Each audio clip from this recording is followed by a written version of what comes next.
and she like puts the letter back in the book, and she turns around, she goes to turn the light off, she turns the light off, chat, and her dead mom is naked in the corner going, yee. And she's like, and she turns the light on, and dead naked grandma has vanished, chat. It's like, whoa.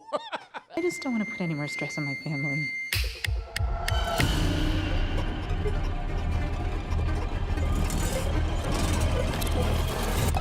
But again, Chad, an absolute pleasure to have you here. In case I missed you before, welcome, Vanny. I see Vanny Spheres. Welcome to the stream, good sir. Hope you're doing well. Again, Chad, I will be doing a scene by scene breakdown, chat, to Ari Aster's Hereditary, a film I have not seen since the theaters. I was not a big fan of it. I know a lot of other people were. It was mixed. It was like it was beloved by critics, but general audiences despised it.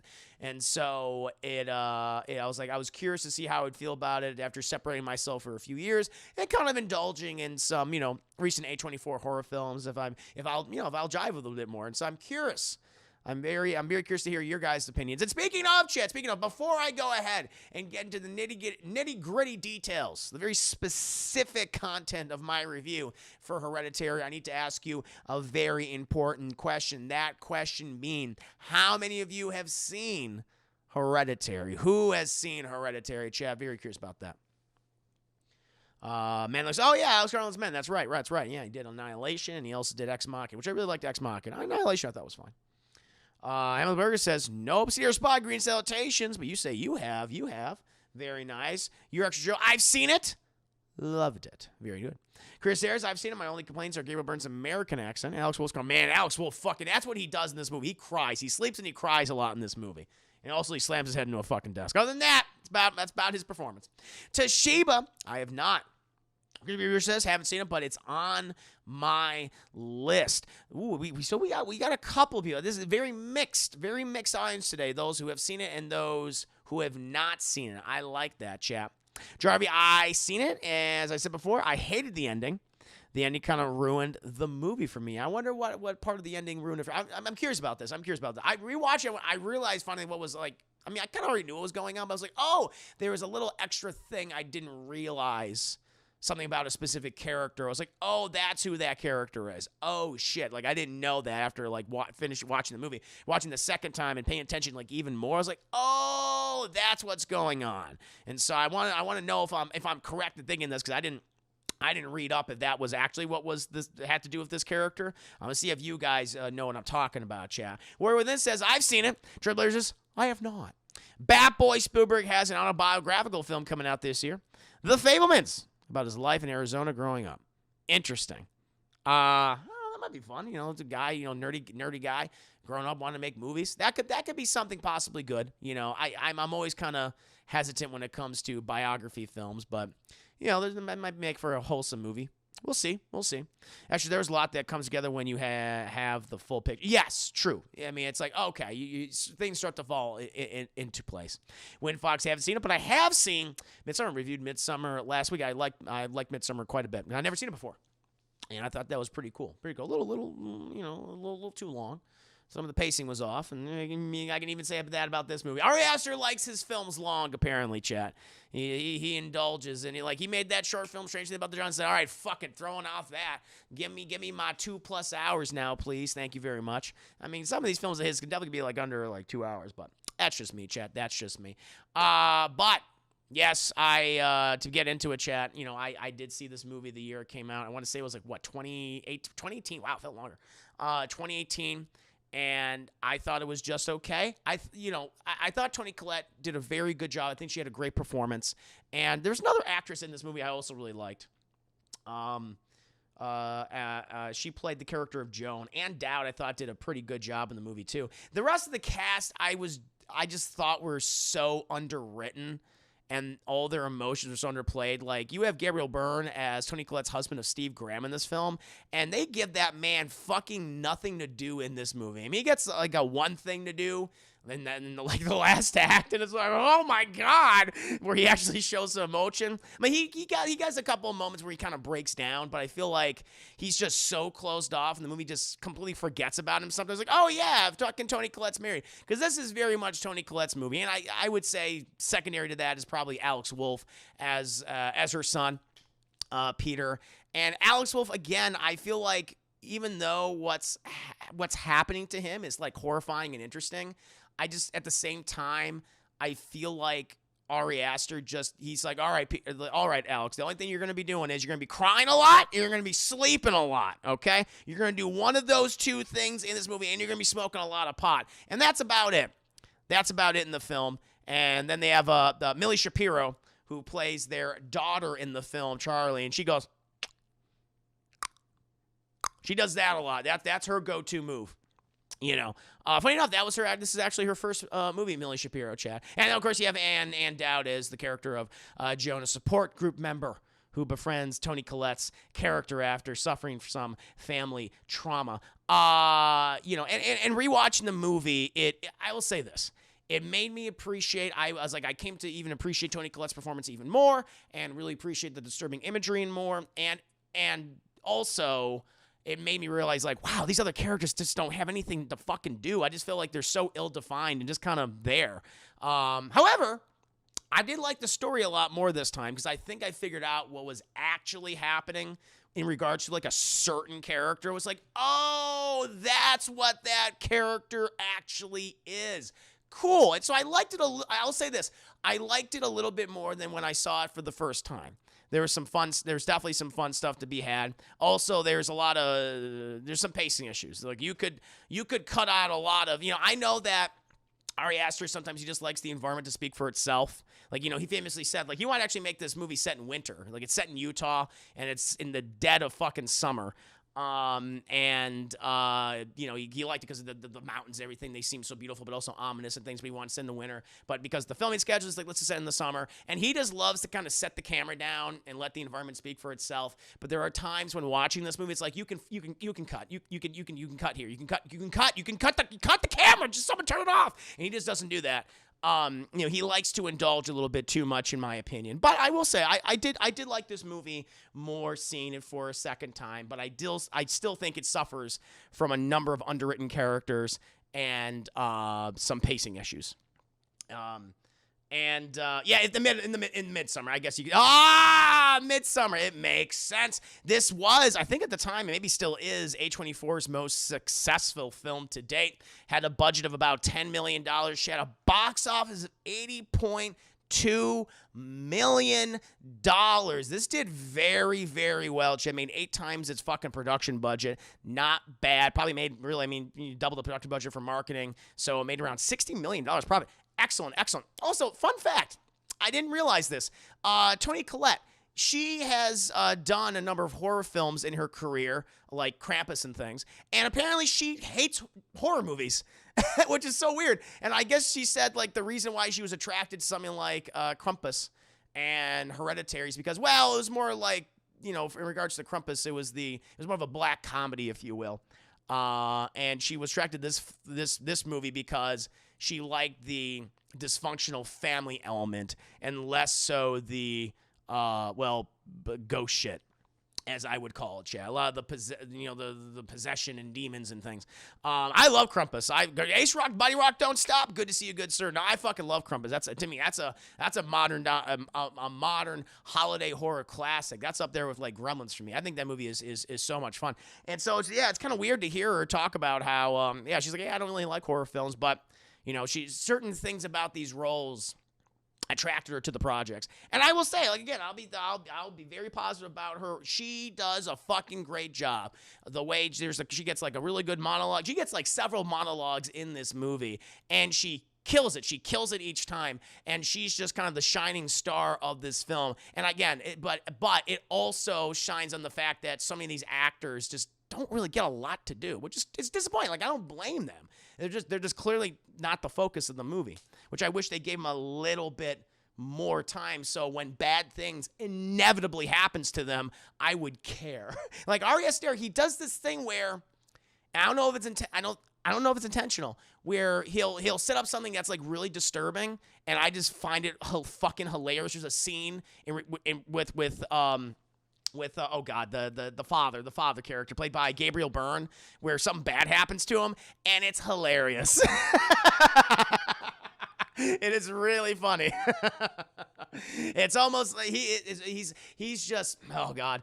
He just comes to life and he's quickly extinguished. That's all I'll say. That's all I'll say, Chip. But yeah, it's I think it's a mixed bag of the film. However, now is time to get into the nitty-gritty details of this movie, Chad. We start with an obituary. Someone's already dead. Jesus Christ. We're not even in the opening credits, and we're already told someone has died, Chad. Ellen Lay, the mother, the birth mother of Toni Collette, has passed on. She is survived by her daughter and her grandson and granddaughter, Chad, and, of course, her son-in-law, the Graham family, if you will, Chad. And everyone is expected to attend her funeral on this specific day. We then cut to a house, Chad. We cut to a house, and we just kind of, the camera just slowly goes into it for like about 5.5 minutes. Boom. And then the part of the house is removed, and we realize, oh, it's a miniature. And we see Toni Collette's big fucking eyes just staring at us. Then it cuts, and we are now in the room, chat. We're in the room of Alex Wolff's character of Peter. He sleeps a lot in this movie. He's a sleepy baby boy, Chad, even though he's like a guy that's pretending to be like he's 16 and he looks about 25, but I'm like, I'll allow it. I'll allow it. There's so many movies like this at this point. It's like, all right, sure, whatever. I mean, they really had to just fucking keep that boy shaved every day because that kid was growing a 5 o'clock shadow by the time that the fucking clock struck 2. It's like, he's not 16, but okay, whatever. So they got to keep him shaved. His fucking dad comes in. His dad comes in and is like, Peter, you got to get up for your grandma's funeral. He's like, oh, whatever, Dad. And so he fucking gets up and he's got his fucking suit and coat and everything. And then Gabriel Byrne, his character's name is Steve. He then goes looking for his daughter, Charlie, Chat. Trying to look for Charlie. Not in her room at all, Chat. We cut to Toni Collette. She's just sitting in the car looking like a sad sack. Not even sad that her mother's dead. Just like, dreading the fact that she has to go to this funeral and do the eulogy for her mother, who she already did not really have a great relationship with, as we'll soon hear. And so we cut to this girl, Charlie, who is asleep in this very ornately built treehouse, Chat. And she's just kind of in there like a sweater. The dad's like, Charlie, what were you doing out here? This is how you could have gotten pneumonia. And she's like, it's okay. And that's what she does. She's like a tick. And sorry, baby. Hi, sir, baby. She has a tick where every time she talks or gets super nervous, she just starts clicking her tongue a lot.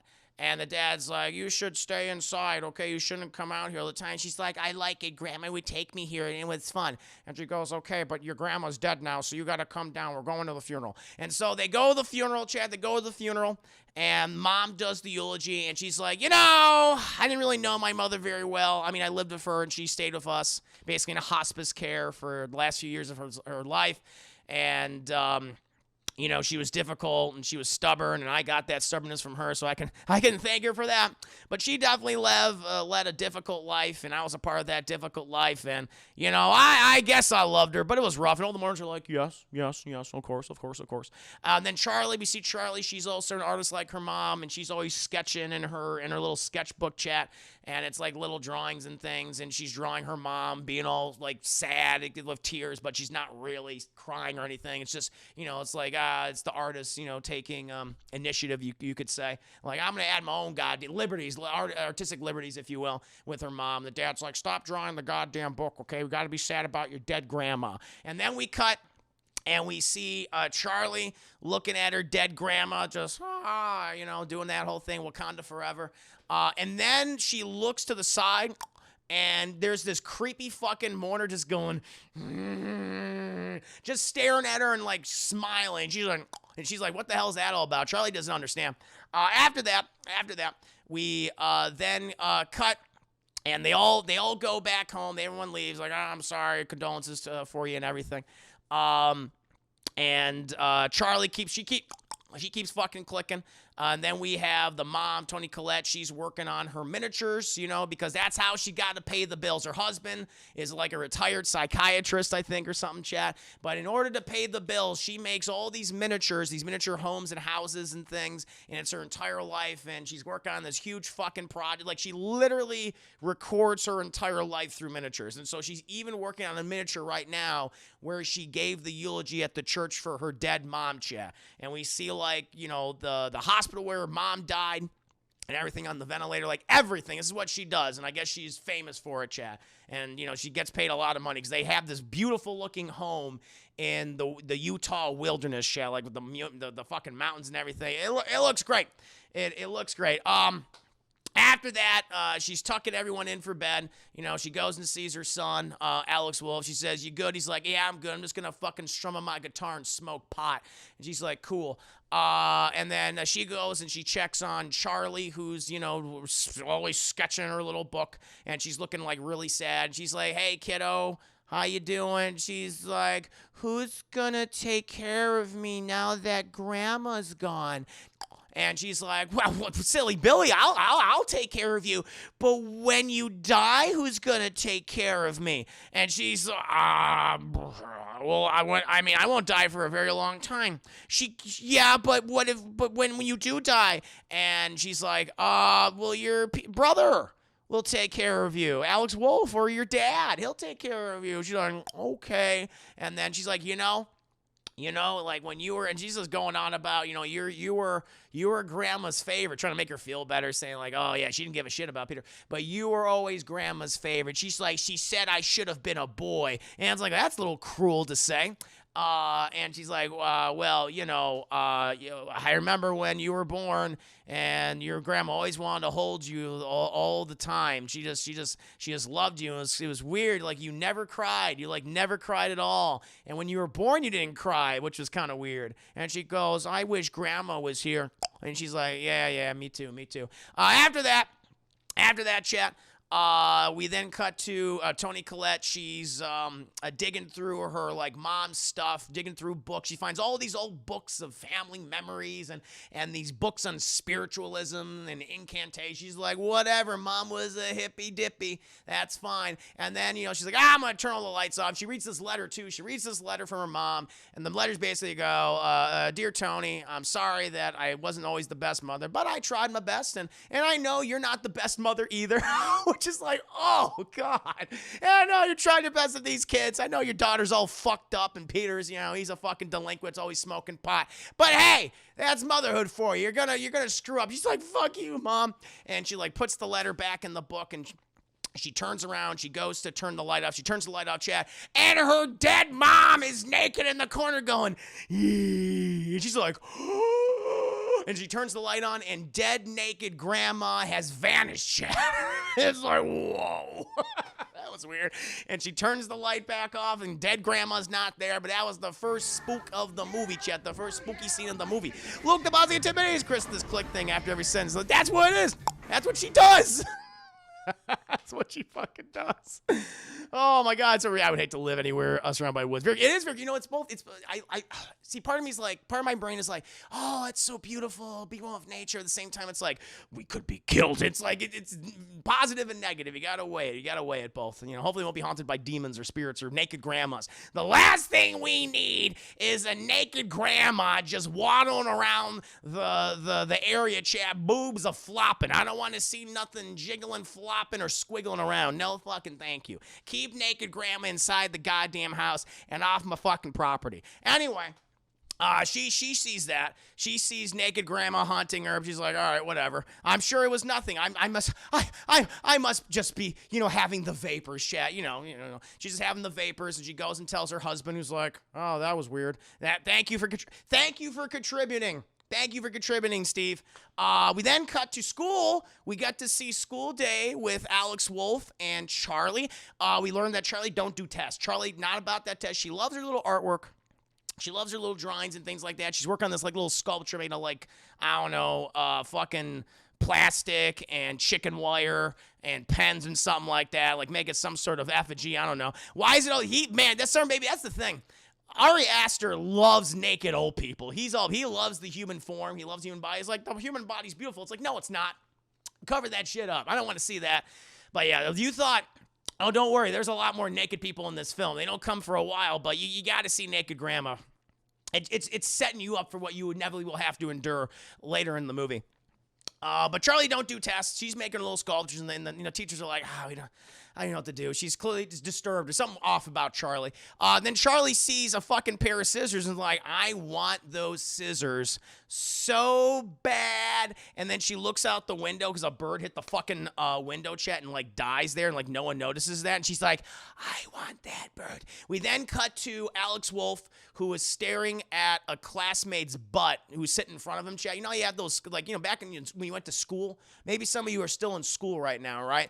And you sit in those seats, right? And so sometimes when you sit down, you can get like the booty's just popping right there. And he's looking at this one girl's booty butt, and his friends are like, hey, dude, fucking party later. Let's get fucking high and make sure to bring your dick. And like, it's like, okay, cool. And he's distracted by the text message and obviously the ample booty that's in front of him. The teacher calls on him talking about Heracles and shit. And he's like, well, what's up, Teach? What do you need? And then the person in front of him, he was staring at her booty. She makes this, she answers the question. The teacher's very impressed. You did the reading. You did an excellent job. And you brought your own examination of Hercules' 12 labors. That's why you're my favorite student. And then she turns around and just looks at Peter like this, like, and then then turns back around. It's like, that was weird. Maybe she's attracted to him. I don't really know. Maybe she can sense his lusting eyes upon her ample booty, Chad. That might indeed be the case. After that, we then cut to Charlie, who I guess it's in the recess, I suppose. I guess it's recess shit. The kids are playing, the fucking kickball and the stick ball and the dodge, the balls. They're doing all the ball sports. And Charlie takes the scissors she stole, and she goes up to the pigeon that literally like brained itself on the fucking window, and she just cuts that thing's head off and takes the head and puts it in her little hoodie. Like, you know how you have that little hoodie pocket like right in front of your tummy? She puts it in her tummy pocket, chat, and then she just starts eating Hershey bars. Like, she just loves her Hershey bars, chat.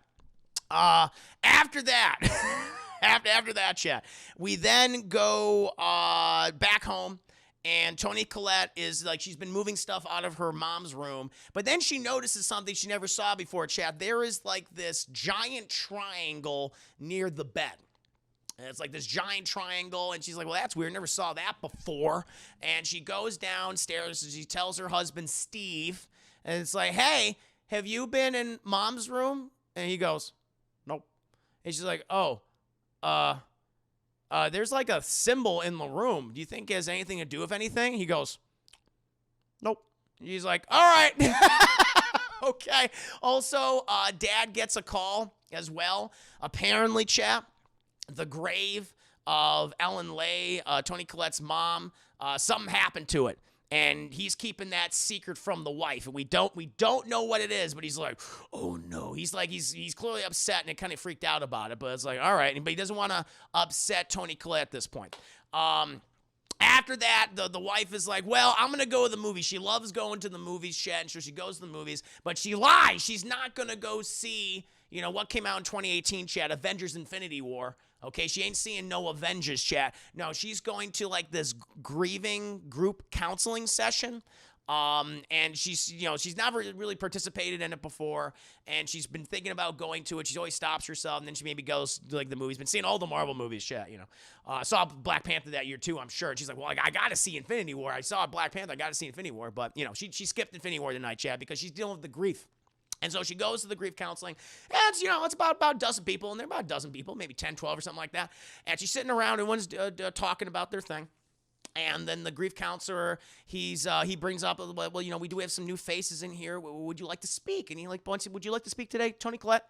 And she goes, no. Well, actually, yeah, I do want to talk about some stuff. Yes. So my mom just died. And we didn't have the best relationship, you know. I mean, in her last years of life, she suffered from dementia, and she had mood swings, and she was very aggressive. And she mentions like some other things the mom was afflicted by throughout her entire life.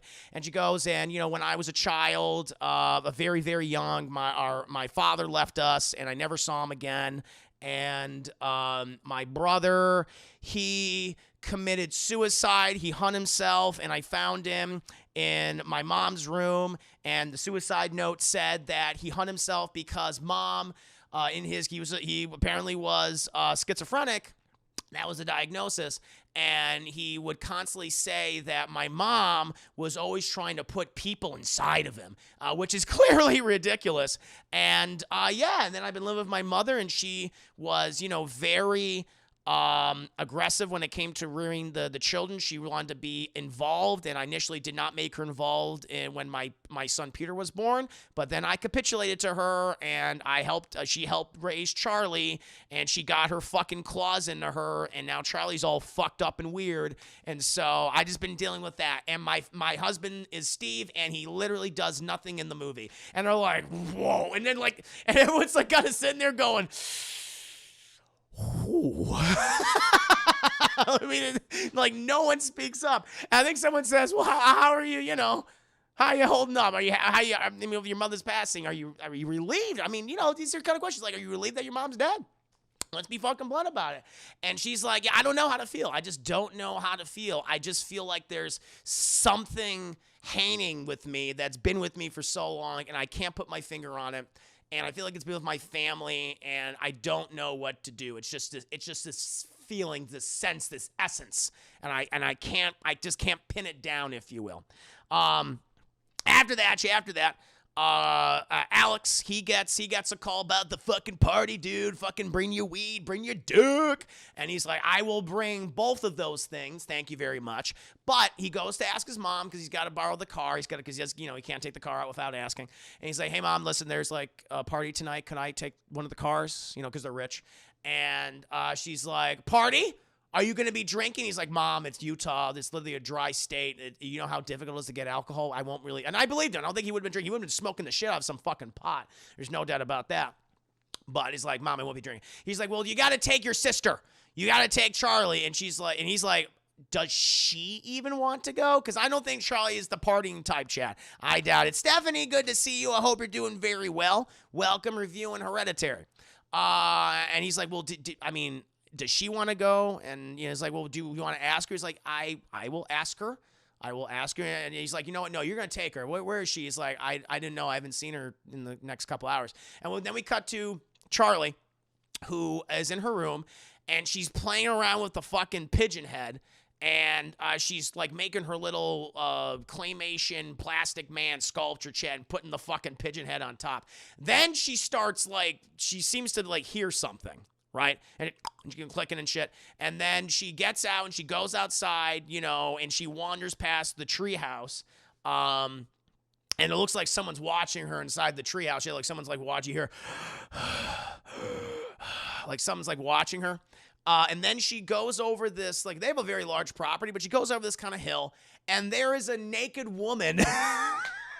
Always naked. There is a naked woman who has built this giant pentagram around herself and has these like little mini fires, like little bonfires around her, and she's just got the boobs. She got them flappers just out, and they got the back flaps, the boobs, and just they're out in the breeze, Chad. She just turns around like, and Charlie saw it.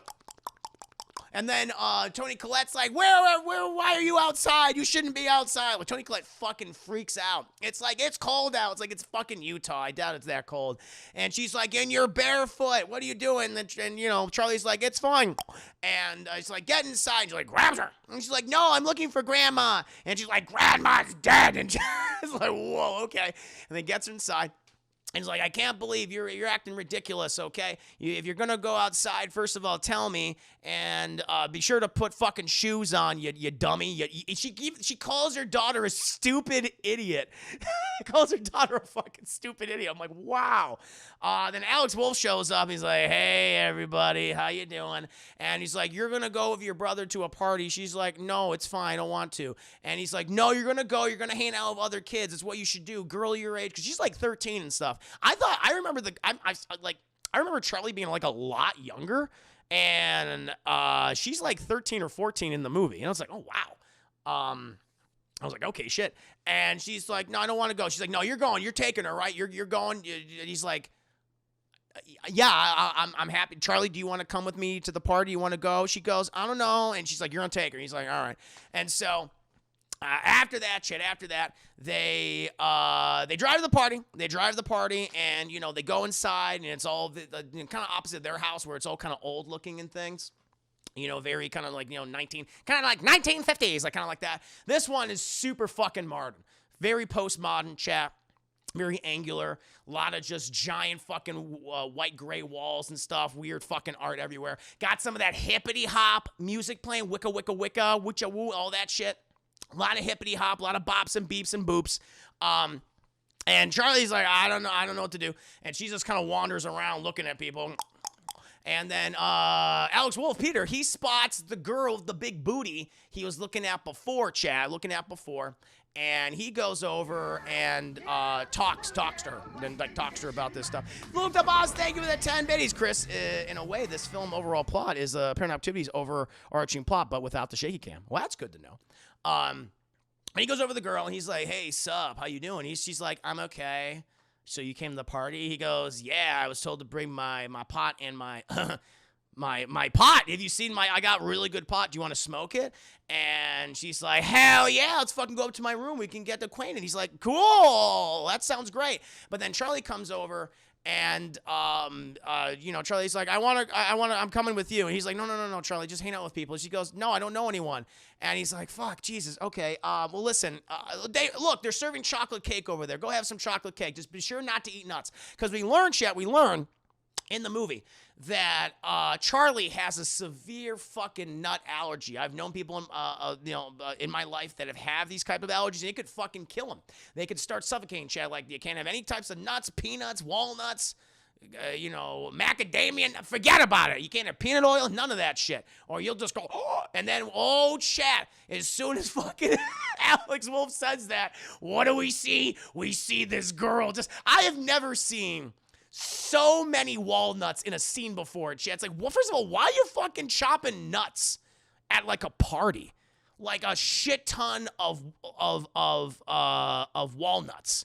It's like, why are you doing that? I've never seen that. I take umbrage with this scene because I'm like, this is unrealistic. I'll go with the weird, crazy cult of naked old people, all right, and a demon god. But I take umbrage with the fact that these teenagers, quote unquote, would be chopping up literally like 20 pounds of walnuts at a party. It's like, what the hell's going on here? I'm drawing the line at the walnuts, Casfe.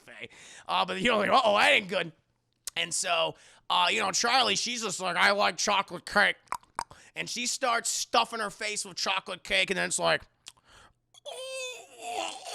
and just like, oh, I ain't good. She starts choking.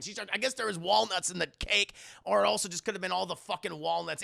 That's like, this is the walnut party. Did you not know? We all love walnuts here at the walnut party. And so she gets some water, but that ain't helping. And she don't have her, like, fucking bring her EpiPen. That's the other thing, too. I forgot to mention this early in the movie, when she's like at the wake for the grandma, and they're looking over the body, and all the creepy mourners are like staring at her. She's like munching on a Hershey bar, and like Tony Collette goes up to her. It's like, does that have nuts in it? Or the dad goes like, doesn't have any nuts in it, does it? And Tony Collette's like, Jesus Christ, we didn't bring the EpiPen, okay? So that better not have nuts, you stupid idiot. And they walk away. It's like, first of all, bring the goddamn nuts. Bring the goddamn EpiPen, all right? Why do you like, this family fucking forgets it constantly. All right, stop working on your goddamn miniatures. Dad, actually do something in the movie, okay? At least have that be your goddamn character arc. You're the EpiPen guy. You're the EpiPen guy, but no. Chris Harris, thank you for the 10 minutes. Appreciate that. But, Peter's upstairs. Alex Wolff's character's upstairs. He's smoking the pot with the girl with the big butt. And fucking Charlie comes up. She's like, Peter, and he's like, he's smoking like a big old Bond chat. He's Charlie, what are you doing here? Just stay downstairs, eat chocolate cake. She's like, I can't breathe. He's like, oh shit. And he grabs her. He tells the girl, it's like, she has a peanut allergy. She has a nut allergy. I gotta go. She's like, oh my God, do you need help? He's like, I gotta take her to the hospital. She's like, oh geez. And so he grabs Charlie, Chet. He runs out of there. He puts her in the car. And he just starts fucking taking off. He starts taking off, trying to get her to the hospital, chat. At one point, I forgot to mention, while they're driving to the party, we see this fucking electric pole. And on the pole, chat, carved into it is this weird symbol. And they pass, and as they're driving, Charlie, she opens the window trying to get some air. She sticks her head out the fucking window trying to like breathe better, Jack, because you can't fucking breathe.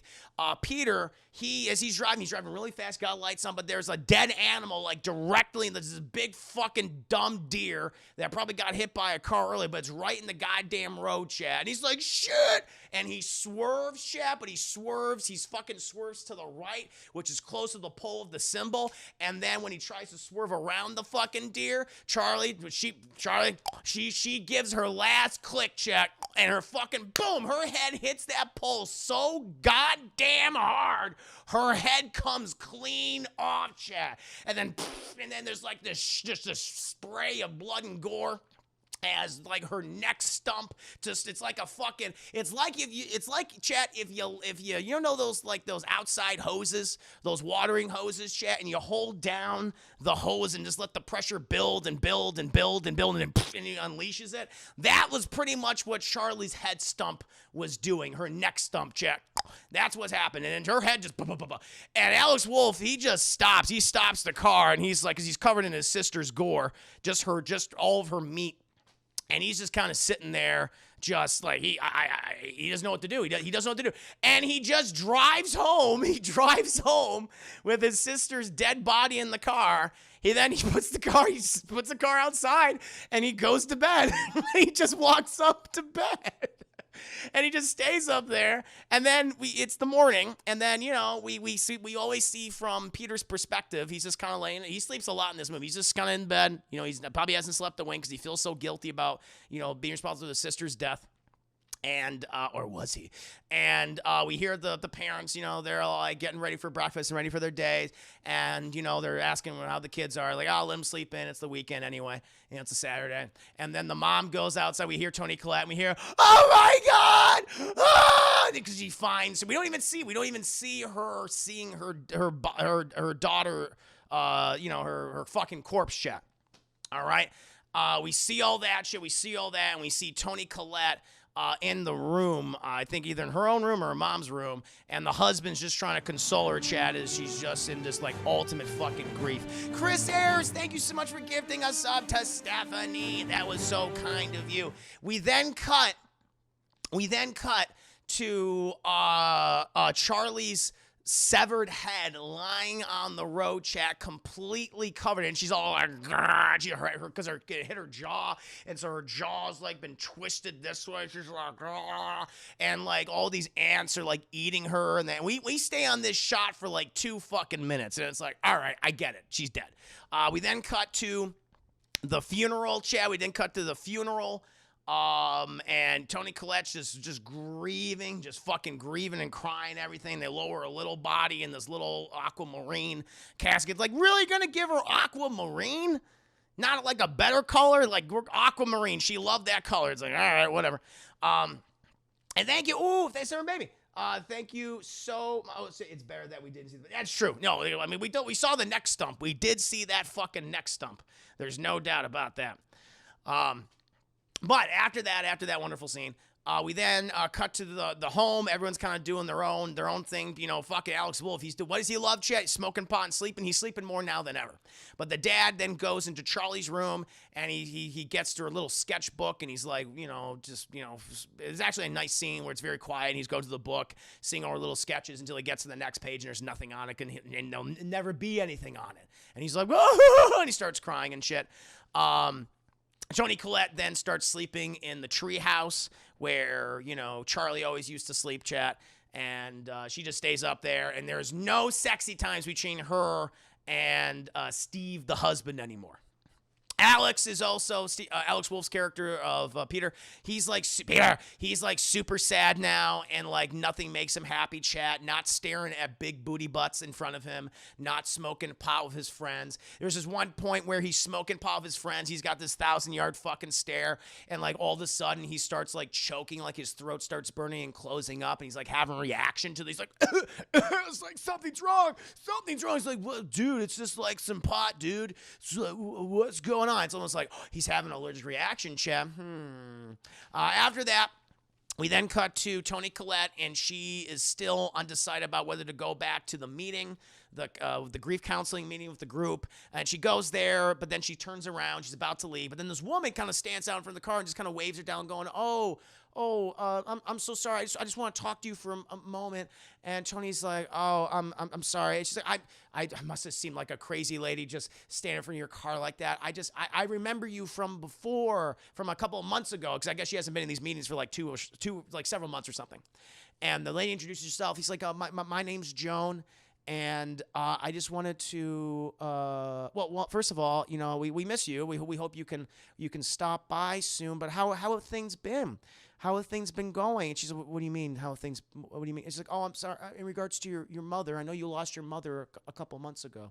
And she goes, she's like, the group doesn't even know about her daughter. And she's like, my family's recently suffered. My daughter has died. And then the Joan is like, oh, I'm so sorry. I'm so sorry. I recently lost my son and my grandson, good old Joey and little Billy. How old was your daughter, if you mind me asking? And she goes, 13. She goes, oh, I'm so sorry for listen, do you want to come inside with me? Do you want? She's like, I just don't want to come inside. I just don't feel. It's okay. I understand. Well, listen, I'm probably going to embarrass myself right now, but I just in case you want someone to talk to, okay, I can be here for you. Don't want to do it in a big group. I think that's totally fine. I'm just going to give you my name, and I'm just going to give you my address and my phone number, and that's it. And you can do what you want with it. This could be our last meeting. That'd be totally fine. I just want to make sure you're okay. And so she writes down the note, gives her address and number, and she's like, it was nice seeing you. Again, I'm so sorry. And she goes inside. And then we cut, and we see, at this point, Peter is just fucking racked of guilt, and he's sleeping in the bed. He's sleeping in the bed, Chad, and we notice that, and from the treehouse, there is a red light that keeps going on and off, like all the time. And there's clearly like a breath coming from the treehouse as well. Like someone is up there. Is it Toni Collette? Is it someone else? We don't know. With Toni Collette, then the next day or something, however long it is afterwards, she's working on more of her miniatures, chat, and she's struggling with them, at this point.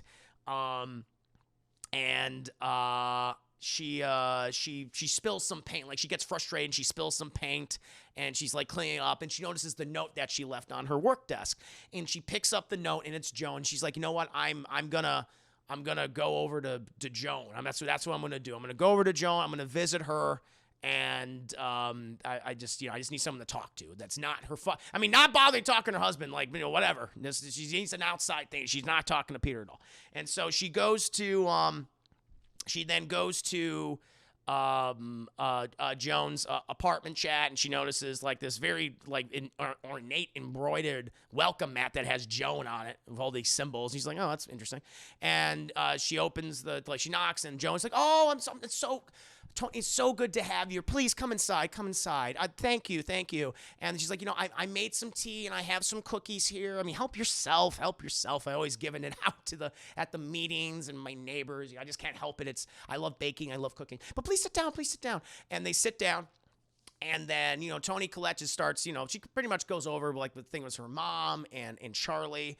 And then she starts talking about Alex Wolf's character of Peter and how she, because Jones starts asking, because he hears about all the details of the accident at this point. And Joan starts asking, he's like, now I hope you don't mind if I ask you this, but are you upset with your son? Are you upset with him? Is that why you feel the way you do? Like you have this feeling on you always. And she's like, I just don't know. I just don't know. I just remember from my entire life that I've raised him. He's always had this resentment towards me. And I've been so offhand in my parenting sometimes. And I feel guilty. I feel bad about it. But I just... I just don't know what to do. I just don't know what to do. I'm just frustrated, and I can't. I'm trying to talk to my husband, but he's so closed off. And Joan's like, well, listen, you have some tea, drink some tea, and she's drinking some tea. And you know, it's like this is a weird scene when at one point she like there's like something on Toni Collette's lip, and it looks like a fucking booger, and like I don't know what it is. I'm like that was weird, but they look at this booger, and I'm like I don't know what that's about, but okay, I don't know if that means something. At this point. And, you know, then she continues to talk about, you know, Alex Wolff's character of Steve and how of Peter and how she just doesn't know how to feel about her son at this point, her son. And, you know, Joan's like, well, you know what? These things take time. Believe me, I know. But I'm always here to listen to you. You want to call me, you want to stop by, you just let me know. And, after that, she goes home. And she's like, Gina Walker in her miniature. I think at one point, like the dad, he's kind of taken over a lot of the duties of the house. Like he's doing all the cleaning, the cooking at this point, along with whatever the hell he does. He doesn't get any goddamn scenes. And like Peter comes home, and Peter's just completely fucking depressed at this point. And he's like talking about Dad's like, hey, did you sign up for the SAT prep? He's like, yeah, I'll do it tomorrow, Dad. Okay. He's like, okay. Sounds good, son. And he goes to check on Toni Collette, who is making a miniature of the fucking accident scene when her fucking daughter's head was severed from her body. And the dad's like, what the fuck are you doing? And she's like, what?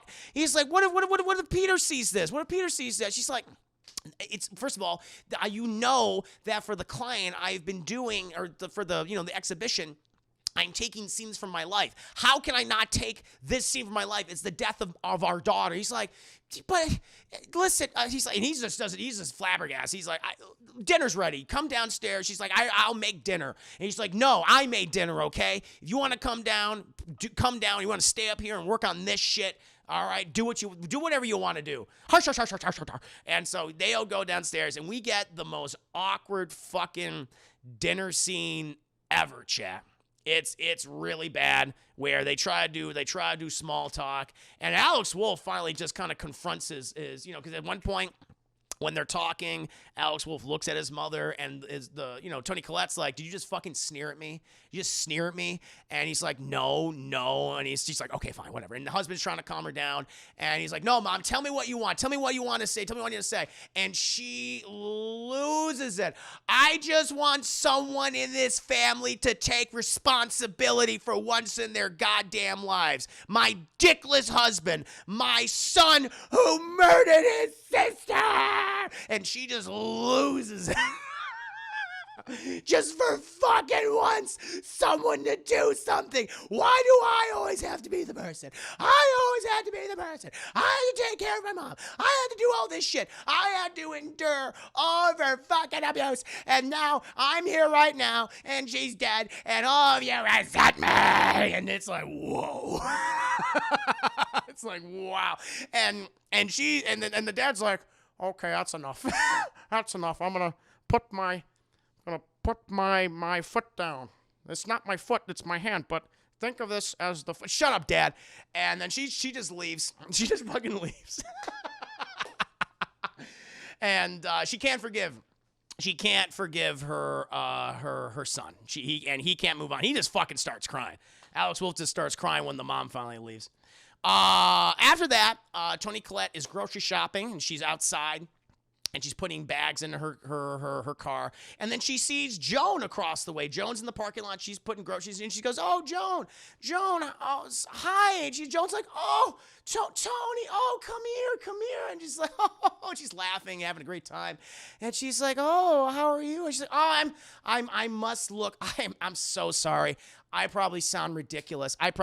I sound very silly right now, but come over. If you don't mind, do you have a moment? She goes, yeah, sure. And she's like, listen, this is going to sound absolutely crazy. I know this, and I apologize, but I've been doing a lot better I've been dealing with the loss of my son and my grandson, and I know you're gonna see it's gonna sound ridiculous, but I went to go meet a medium. And Tony Collette's like, I see that look in your face, and I know I was the same way.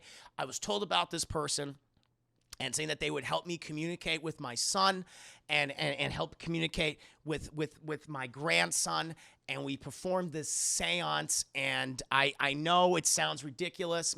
I'm sorry, but I was able to talk with them. It reminded me of that feeling that you've had that weight, that force on you. And I've had something like that too, since the loss of my son and my grandson, and it was lifted. It was almost like when they were in the room for me, it was lifted, and it's never gonna be fully gone. That feeling, it always is gonna be there. But for that moment, in the moment since then, when I've been able to commune with them, it's made it a little bit easier. It's made accepting them being gone a little bit easier every single day. And I would just, if you want to stop by, and if you want to talk to Charlie, and Toni Collette starts getting super emotional. She's like, I'm sorry, Joan, I just need to get going. And then Joan's like, it wasn't your fault. It's not your fault. She's dead. She's not really gone, Toni Collette. And Toni Collette's like, excuse me? She's like, she's not really gone. Let me help you. And so they go to Joan's apartment, and Joan, she gets all the lights are off, puts down, lights all these candles all around them, and she takes this, and this is how the medium, I'm going to show you how the medium did it. And it's almost like, it felt like a parlor trick at first, but I couldn't believe it. And she puts down this glass. Cup, puts it on the table, on this broidered table. And we're going to put our hands on it. Okay, we're not, and all we're going to do is, and she brings in an object that was used by her grandson, which was this chalkboard and this chalk. Right. She puts it right there, and you got to use an object that was very close to the individual, that the individual used in their corporeal life. And she puts all of it on the table, and she just, they all kind of close. She closes her eyes, and Toni Collette's kind of looking around. It's kind of weirded out by everything. And then she's like, Billy, it's Grandma. Are you here? If you're here, if yes, move the cup to the right. And then the cup just moves, and Toni Collette's like, whoa! And then Joan's like, oh, Billy, you're here. You are here. It's so good to see you. It's Grandma. It's Grandma. Do you know that it's me, Grandma? If yes, move the cup again to the right. If no, just move it to the left. And the cup moves to the right. And she goes, it is you, Billy. It's so good. And Toni Collette's like, oh, just during this whole scene. And at one point, her hair is pulled up like this, just straight up. And she's like, fuck! And Joe's like, it's okay. He's just curious. He's not used to being here, seeing another person. He didn't know what you are. But Billy, this is my friend Toni Collette. It's okay. She's here. I wanted to show her you is all, to see that this is all true. And she's like, oh my fucking God. She's freaking out. And she's like, okay, Billy, I just want to know, is everything going okay?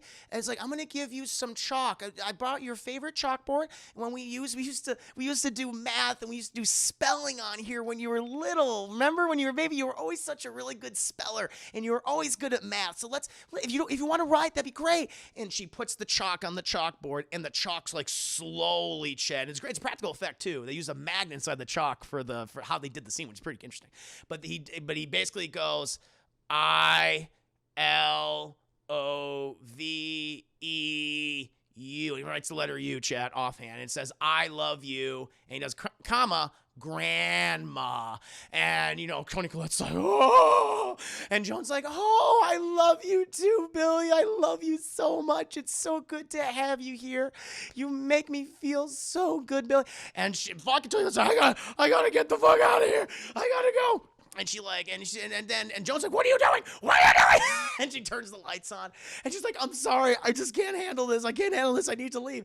And she's like, it's okay. It's okay. I reacted the same way you did the first time this happened. It's all right, Billy. Grandma's here is talking to you right now. I'll be right back, okay? Grandma's just gotta help her friend. She's gotta help her friend Toni Collette. So you just wait here, and Grandma will be right back, okay? All right. And she's, I want to give you something, Toni. I want to give you something. She's like, what do you want to fucking give me? And she goes, it's the pamphlet for the medium. Listen, you don't even have to contact the person. That's totally fine. But they gave me this. You just say the words on this piece of paper, okay? And I don't. Honestly, it's almost silly. It's like it's something from Harry Potter or something. It's like an incantation, like a saying, and it helps bring your family back into your life. You can commune with them. And I know it sounds ridiculous, but what's very important is that you need to be surrounded by your family, people that are very, very close to you, in order to commune with them, in order to commune with your daughter, Charlie, okay? And listen, if you ever need anything else, call me or come by. I'll be here, okay? And she's like, okay, I gotta go. And so she fucking leaves. But it's like, whoa, it's actually a pretty good scene. Like, the actress who plays Joan, other than Toni Collette, very good performance. Very good performance from the actress who plays Joan. After that scene, chat, we then cut, and Toni Collette is driving the car. She's looking at the pamphlet. She throws it to the side. And and she's like, oh! And she just hears from behind her, like it's like right against her ear. But it's the clicking sound she had of her daughter, Charlie. She's like, oh, Charlie, are you here? Oh! Eventually, she drives home. And she does, husband's in bed, she goes into bed, and she wakes up, because she senses something, she hears, she's like, oh, she wakes up, and across the room, there's like a shit ton of fucking ants on a window, chat, like the same kind of ants that were all eating Charlie's severed head. They're like a shit ton of them, like by her window, and they're all walking down this way, chat, to her son Peter's room, to Alex Wolf's room. And so she gets up, and she goes to the room, chat, she goes to the room. Oh, I forgot to mention, chat. So she also reveals to Joan something about that she did to Peter when he was a kid that has probably made her so resentful, or him so resentful towards her, is that apparently she sleptwalked a lot when she was younger. And the last time she did it, she had doused Peter in a whole bunch of paint thinner, chat, and was about to set his little ass on fire when he was 10 years old, and scared the shit out of him. But she woke up, and I immediately fucking blew out the match, of course. But it's like, I don't know why I would do that. So it's like, okay, it's clear there's something going on here. She's about to set her fucking son on fire when he was 10. And Joan hears all this. She's like, that's pretty fucked up. But she goes in the room, and we see that Peter is completely just being eaten by fucking ants, chat. They're in his mouth. They're eating his eyeballs and shit. And she's like, oh, oh. And then and then Peter was like, Mom, why are you yelling? And we cut, and she wakes up, but she's been sleepwalking. And Mom, why are you yelling? What's going on? And she's like, I wasn't yelling. I came in here. You had ants all over you. He's like, I don't have any ants on me, okay? Mom, you were sleepwalking. And she's like, I never wanted to be your mother. Like, her attitude completely changes. And he's like, why would you fucking say that, Jesus? And she's like, he's like, what, is that how you always felt? It's how you always fucking felt, right? And she goes, yeah, I never wanted to be your mom. I never wanted to have you. I never wanted to have a baby. And she's like, why did you? He's like, believe me, I tried. He's like, what do you mean by that? He's like, I tried to miscarry you multiple times. I tried everything. I fucking took pills. I drank heavily. I sticked a fucking clothes hanger into my vagina. Nothing worked. You were a tough one. And then he's like, and she's like, and then she douses herself in fucking paint thinner, and then she douses him in fucking paint thinner, and then she sets herself on fire, and then boom, she wakes up. It's fine. It was a dream. It was a dream. Stephanie, thank you for the follow. Oh, he was a super fetus. Oh, maybe he was. Sip and play, thank you for the 50 biddies. My heart's a pitter-patter and a pleasure to have you here. Woo, close that next movie poll chat. Thank you, thank you, thank you. So, yeah, she wakes up. she wakes up from that. And it didn't actually happen. It didn't actually happen, chat. And, oh, that's the thing. Because then, at this point, Toni Collette, she actually goes, she goes to Peter's room. She's like, I need to, okay, that's the thing. She goes downstairs and we don't know what she does. And then it's later in the night and she presents herself in front of Peter, Alex Wolff. She's like, Peter, wake up. And he's like, fuck, Mom, okay, what is it? She's like, we're gonna go downstairs. We're gonna do a family activity. And she's like, oh, he's like, okay. And she wakes her husband up, Steve, who has literally done nothing else in the movie for about 55 minutes. And they go downstairs. Actually, like an hour 25 at this point. They go downstairs. She's like, I know how to commune with our dead daughter, Charlie. And the husband's like, what are you doing? You're going to upset him. And she's like, no, it's fine. We can talk to her, but the only way we can do it is if we do it as a family. It's like the book, look at the book. And he shows her the sketchbook that Charlie used to draw in. It's like, look, there's new drawings in here. She drew new drawings. And the husband's like, what are you talking about? It's like, you looked at the book before. Those are new. Like, before that page was blank and now there's a drawing on there. And he's like, okay, we need to realize. She's like, no, please. Just do this. Just do what I fucking want for once. And so they put the glass thing right in front of themselves on the table, and they all start holding hands. And she does this fucking incantation. She says, I guess she said it before. And, she then starts, reaching out to Charlie and, like, asking, she's like, Charlie, if you're here, just let us know. Just move the cup. Just move the cup forward if you're here, honey. And then Alex Wolff, like, senses something on him, and he starts, like, fucking, here's a, like, over and over again. He's, like, looking around, like, where the fuck is that coming from? He doesn't understand. And then the cup just moves. And everyone's like, whoa. She's like, oh, my God, yeah. And the dad's like, Jesus Christ. He looked into the table. There's nothing there. And then Alex Wolff just starts fucking crying again because that's what he does. He's like, I don't know what the fuck this is. I feel something. And I don't like the feeling at all. I don't like the feeling. And then the dad's like, all right, we got to stop this. And then the fucking cup just, boom. It looks like it gets thrown across the goddamn room and it hits a cupboard and all the glass breaks. And it's like, whoa. And Toni Collette's like, no, stop. You're ruining it. You're ruining it. You're ruining it.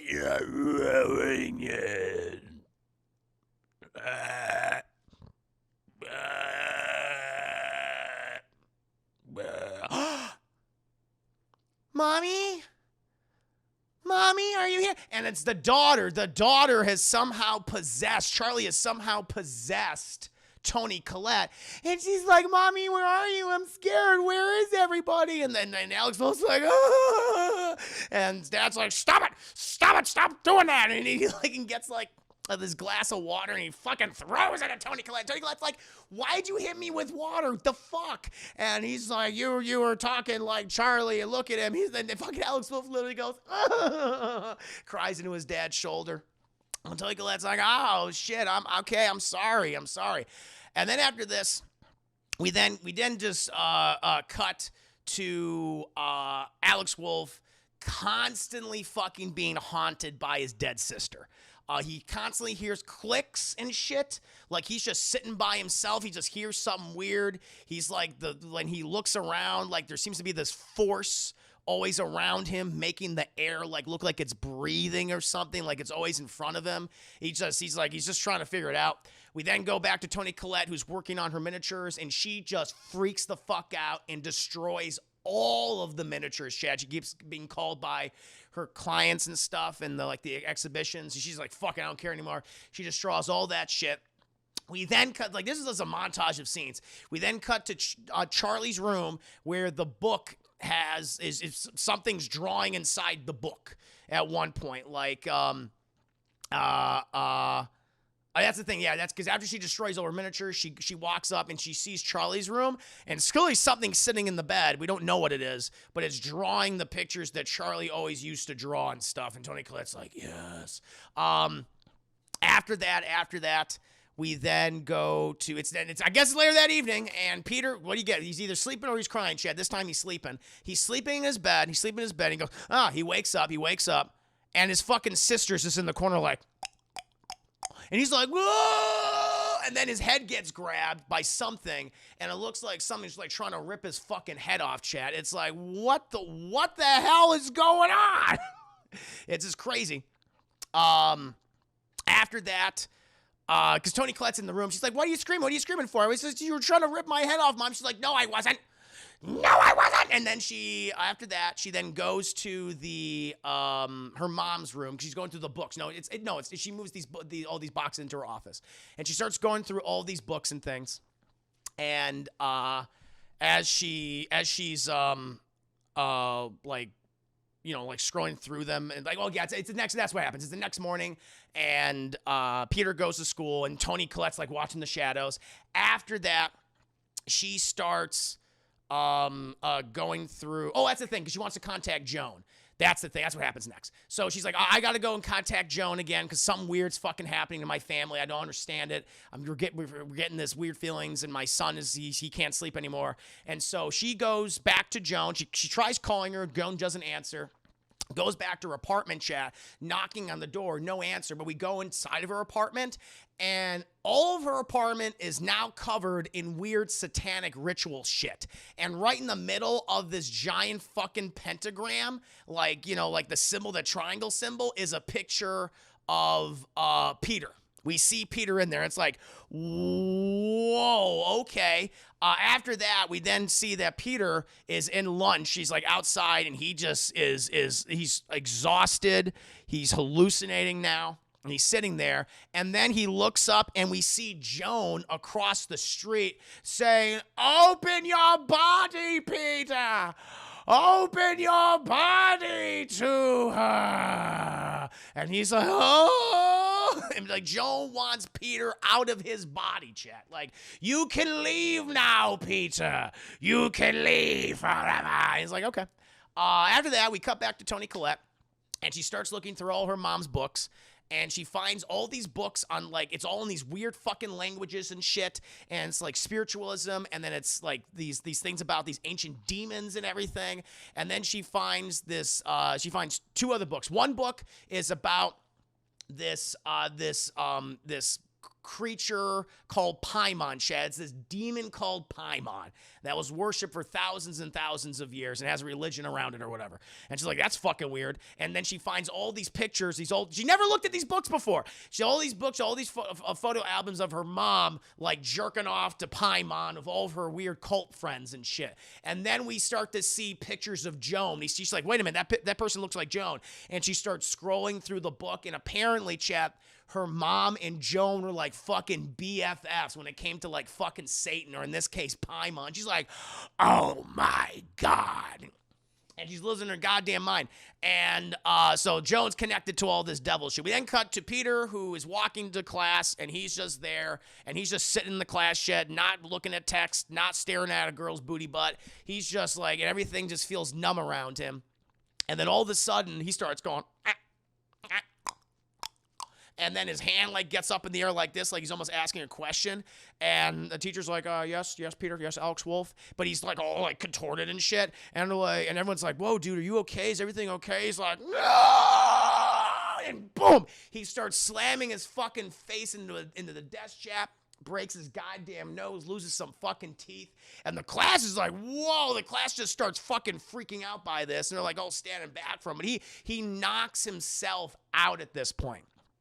We then cut to the dad, who at his office, I guess, and he's like sending an email to, I think, like another psychiatrist about his wife, saying that he's like, we gotta do something about my crazy wife at this point. And he then gets an email from the graveyard in the cemetery, where we now learn what happened at the cemetery, chat. We learn that at the cemetery, the wife's body was just like grandma, what's her name? Ellen Lay. Her body was just exhumed. And they don't know where it is. They literally don't know where the fuck the body went. It's like, that's probably not good. And then he gets a call from the school about his son, Peter. After that, we then cut to Toni Collette, who is like continuing to investigate about her mom's history with devil worshiping and this Paimon and shit. But she notices near the attic door is like a shit ton of fucking bugs. There's like a bunch of flies and ants. She's like, what the hell is that? And she opens it up, and all these fucking bugs and this rotten smell just hits her in the fucking face. And she goes up there, chat. And the corner of the fucking room, we see her dead mom's body without its head. The head's just fucking gone, and the mom is all rotten and shit. She's like, ah! And then we see all the devil-worshipping symbols all around the attic, and she's like, ugh! She's like about to throw up, and then she runs downstairs, chat. We then cut to the dad who is driving Alex Wolff home from school, and he almost goes through a red light, and he stops just a nick of time before he's fucking almost hit by a car, and he breaks down the car, chat, because he's losing control of his family. He finally gets home.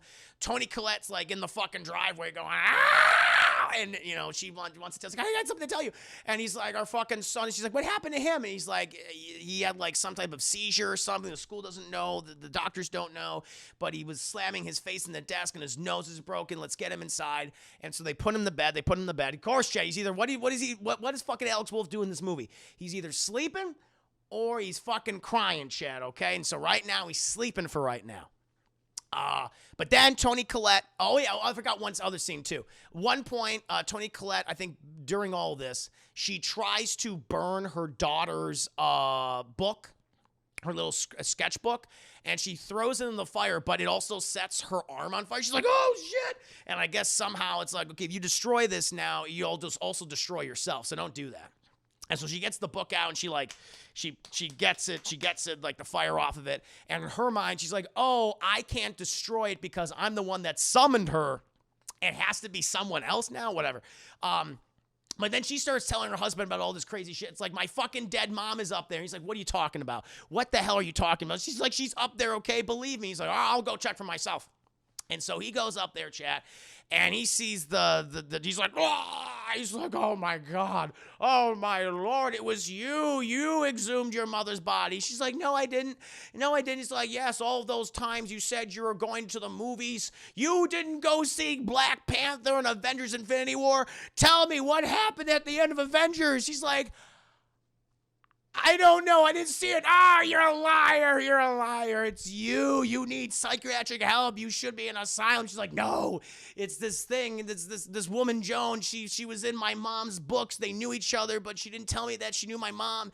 It's weird. It's all weird devil worship and shit. The book, when I tried to burn it. I tried to burn it to end it. It set me on fire. And so I think, and this is weird, her line of thinking, it's like, someone else needs to burn the book and we'll be okay. And it's like, I don't think that's true. I don't think that's true. But all right. But he's like, oh, you're crazy. And they all go downstairs and they start arguing, everything like that. And he grabs the book from her. He's like, is this what you want? Is this what you want? I'm going to be proactive in this family. I'm going to put my foot down, and it's literally my foot this time. And this sketchbook here, this isn't our daughter. Our daughter is dead, okay? So to hell with it. And he fucking throws it in the fire, and there's like a pregnant pause, like a beat. And then and his entire body is set ablaze. He's like, ah!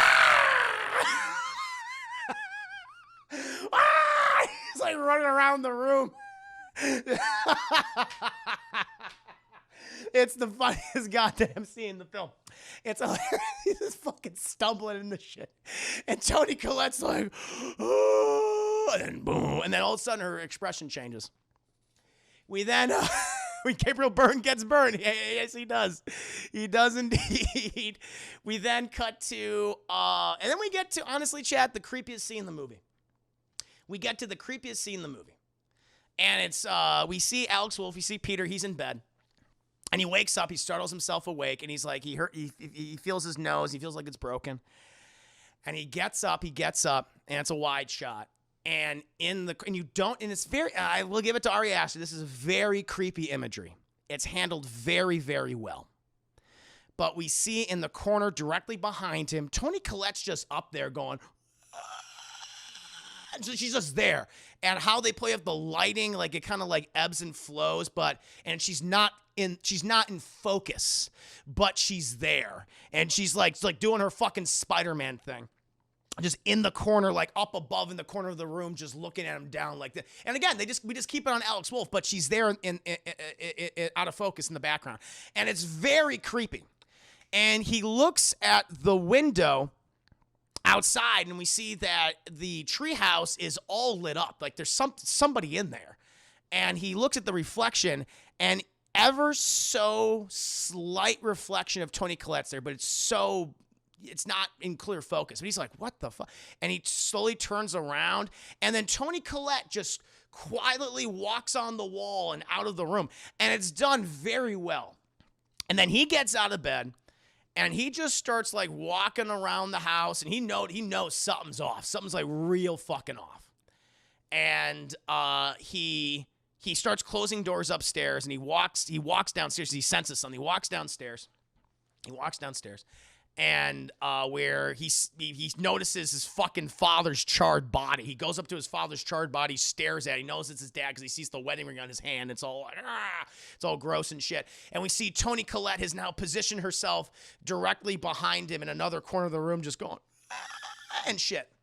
But that's not the scariest thing in the scene, because we hear like a creak of a floorboard, and he turns around, and there is this naked guy standing in the doorway just going, and it's when we realize it's one of the mourners from the mother's funeral chat. It's the guy that was smiling at Charlie going, he's just there, just fucking dick and balls, hanging out, chat, fully erect, staring at Alex Wolff. And he's like, and then we see in the other corner, so the camera switches, and in the corner, Toni Collette is just fucking on her goddamn balls of her feet, ready to bounce. She goes, boom! And she's like a fucking bullet, and she chases after Alex Wolff's Peter, and she's like, whoa! And she's like, and she just chases him up the fucking stairs, shit, just grabbing him and everything like that. And he's fucking panicking completely. He's fucking panicking, chat. And he's stumbling, and eventually he just climbs up to the attic. Oh, great! That's just where you want to be. He gets him to the attic, chat. Gets up into the attic. He closes the fucking attic doors. He hears like his mom fucking scratching at the ceiling, chat, because she's fucking Spider-Man now. And then he's trying to get his bearings. He smells the stink of his rotten grandmother, and he looks around, chat, and he sees like because he hears this sound. He suddenly hears this, and he looks up, and we see Toni Collette just kind of hanging there, and she's sawing her own head off with some piano wire, chat, just going. And he's like, oh. And then we hear another creak of a floorboard. And it's like, if you hear a creak of a floorboard in this movie, chat, you know you're going to see some floppy boobs or some erect male dick. And he turns around, and we just see these three old schmucks, two dudes, just gross-looking penis and ball sacks, an old woman who's just going, and he's like, and when we get the second funniest scene in the movie, he goes, and he fucking just yeets himself. He just fucking yeets himself out the goddamn window. Completely yeets himself out the fucking window and dies. He seemingly dies. And then also Toni Collette's body falls to the ground. We hear like the head fall. We then see this little like misty orb flying through the air and go right into Alex Wolff's butt. It goes right up there, chair, right up there. And he gets up. And he looks around, and then we see Toni Collette's dead body, headless dead body, float up to the treehouse. He then goes over to the treehouse, chat, climbs up, where he sees a whole bunch of fucking naked people just bowing down to this altar, where we also have Toni Collette's dead body, her severed head, the grandma's dead body, and we also have the head of Charlie, who's all mummified and shit, with a crown on his head. And then Joan shows up in clothes, though. I think the actor said, listen, I'm going to wear fucking clothes. I got the most screen time, so I get to wear clothes. And they're like, okay, fine, Joan. And Joan's like, oh, Paimon, our god. So sorry about housing you and Charlie, that inferior female body, because we read some of the passages, chat, when Toni Collette's like reading about Paimon. Paimon lusts after the male body. He wants the male form so he can exist in the corporeal human world. And sorry for housing you in that inferior female body of Charlie for all that time. But now you are born anew within this body. May you bless us with life, great wealth, and really fun, cool times. dab. and dope shit to come. All hail Paimon! And they all go, hail! Hail! They put this fucking Burger King crown on. Like, they literally put a plastic Burger King crown on his head. And they're going, hail our new god, Paimon! Hail! They start dabbing. They start dabbing and shit. And he dabs too. And that, my friends, is my scene by scene breakdown chat to Ari Aster's Hereditary. Listen, there's a lot of cool shit in this movie. There's a lot of disturbing imagery, especially in this last act right here of just fucking Toni Collette like doing her Spider-Man thing. Very cool. And she gives a great performance. She gives a really good performance. And I like that she plays Joan. It's just that the movie, it's too goddamn long for its own good. And again, you know, we interpret these things in different ways, but, you know, like there's some scenes in here which I'm sure were meant to be fucking scary, but they are so goddamn funny. I can't help but laughing. Like when the fucking dad sets himself on fire and when Alex Wolff just yeets himself out of the window. He's like, I'd rather fucking die than have to deal with some old naked people, which I think like we all would have done too. I just laughed. It's, you know, but I did like it a lot more because one, it made me reappreciate Toni Collette's performance, but also the performance of Joan, the actress, and Dowd. She did a really good job. She did a really good job. And like watching the movie again, I realized what was actually happening. So the reason why Charlie is so weird in the film, chat, because that's not Charlie. That Charlie, the daughter that Toni Collette had, that girl died who knows when. What's been happening is the grandma put the soul of Paimon, that demon, inside of the body. And that's why the thing doesn't know what the fuck to do anymore. It's so confused and shit. It's been living as a teen. It's been living as a girl for all this time. That's why it doesn't know. And so what happened is Paimon then escapes the body because like, oh shit, well, we can't house it there anymore. And so like, we got to put it in this kid's body. That's what it is. And I was like, oh, that's what's going on. And it possesses, and it's Paimon's trying to find a place to house itself. And it's like, and these followers are trying to find that body. And so, and that makes sense because now we understand when Toni Collette's talking about her brother who killed himself, who had schizophrenia, he said he killed himself because his mom, their mother, was trying to put people inside of him as a host. That's what it was. So I was like, oh, well, that makes plenty of fucking sense. Now I get it. Like, what does that mean? So I thought that was cool. I thought that was pretty cool. So, but yeah, and that made me appreciate the story a little bit more. It's like, oh, that's why all this thing. That's why Charlie was like making these little weird effigies and shit because it's Paimon. It's like, oh, okay. So I thought that was pretty cool, chap. Paimon, the Digimon Bandai never told us about. Digimon, digital monsters. Digimon are the champions. You say the spirit of Paimon is hereditary. Hey, and that's what hereditary means. It's passed down. It's passed down, so makes sense. It makes sense, Chef. But I hope you enjoyed the review for Hereditary. Oh yeah, what would I give it? You know what? I think at the time I would have given like a low rental, you know, back in the day. But you know, like watching it again, I have a greater appreciation for it. It still have some issues. I give it like a low matinee. I give this movie a low matinee. There's a lot to appreciate here, I think. Some cool camera work. Toni Collette and Dowd give great performances, and there's some really disturbing imagery in the movie that, especially towards the end, like not even the severed head thing. I was like, all right, whatever. I don't really care for that. But the way the mom is moving around the room, Toni Collette's like moving. I was like, that's really disturbing. I like that, the subtle horror where it wasn't even dealing with any gore, like the piano wire thing. Like I'll tell you what, the piano wire scene and the scene where like the girl gets her head, when Charlie gets her head, when she gets decapitated, I was like, yeah, this, I don't know. I didn't really care for that. But the stuff when the mom is just on the fucking back and she's out of focus, she's like, oh shit, because you miss it at first. You miss it and it's pretty cool. And so I like that. But yeah, I'd give it a little matinee show. Can't I still haven't watched it, but I will. Nice. I want to hear what you have to say about it.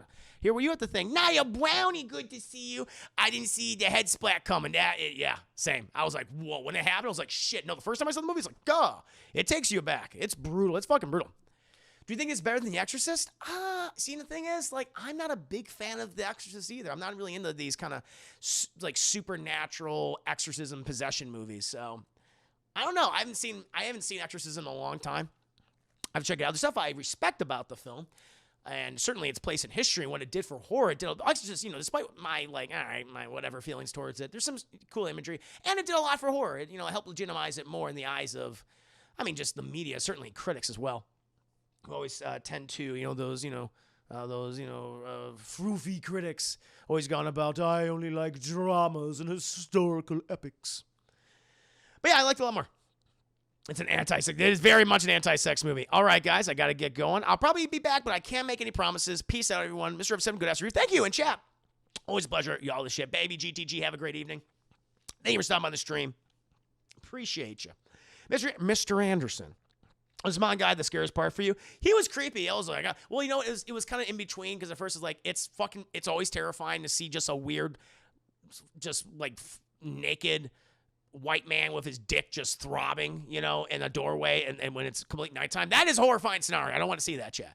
But I also found it really funny. I feel like I could have beat that guy up. Yeah, I thought this guy was Busey. Well, fucking Gary Busey. I can see that. He's got Gary Busey vibes. Oh, Forever Cason, good to see you. Forever Cason 2K22, welcome to stream. But no, have a great night, baby GTG. And Daryl McCoy, good to see you, Daryl McCoy. I hope you're doing well. No, pleasure to have you here, guys. I'm sorry if I missed you before. I was just in the middle of my review, Hereditary. It was fun. Yes. Now, leave me alone, white man. Throws raisin potato salad. He would just eat. He just start eating all that. Easy way to distract him. But yeah, it was fun watching again, Chad. I dug it. Also, I watched it when I was on an edible. And that freaked me out. Because this past month or so has been rife with naked old people and stuff. Yeah, it's a ton of movies. Just Midsummer, most recently, Chad. Ari Aster loves naked old people. He's really about that shit. He loves it. Thank you for the 10 minutes, by the way. Xylon, evening to you. Hope you're doing well. Yeah, just finished my review, chat. We're going to be doing some Elden Ring shenanigans in just a bit. Just scrolling up to see who else might have been here. People want Toni Collette to be nominated for the Best Actress after a performance in this. You know what? I don't know who else was nominated that year, but I could definitely see her being nominated. At the very least, nominated. She did a great job. She did a really good job, and it wasn't even during the horror scenes. It was when she was like that scene when she was talking to the grief group, the counseling group. That was amazing, and the scene when she has that breakdown at dinner. That was amazing. That was really, really good. She killed it in those scenes. Yeah, she'd walk on the fucking wall and shit. Like, I was like, that's creepy, but no, she did a good job. Trailblazer's still here. Thank you for being here, Trailblazers. No, pleasure to have you guys here. Bad boy, stop ignoring me. I'm sorry. Oh. Did you like Hereditary, Chris? I wasn't able to watch scene by scene. Yeah, I liked it more. I liked it more now. I gave it like a low matinee. I think I like Midsummer a lot more. I think Midsummer is like a low full price for me. Take responsibility for what? What'd I do? I didn't do nothing. Oh, my Lord. Chat, as I take responsibility, I'm going to have you guys enjoy one of my clip consolations, chat. You call Bat Boy me. Oh, sorry. All right. I'll take responsibility. Chat. Nia Brownie, Bat Boy, I take responsibility. Take responsibility. There we go. I like Midsummer, but it's way lower in tone. Really? It's interesting. Yeah.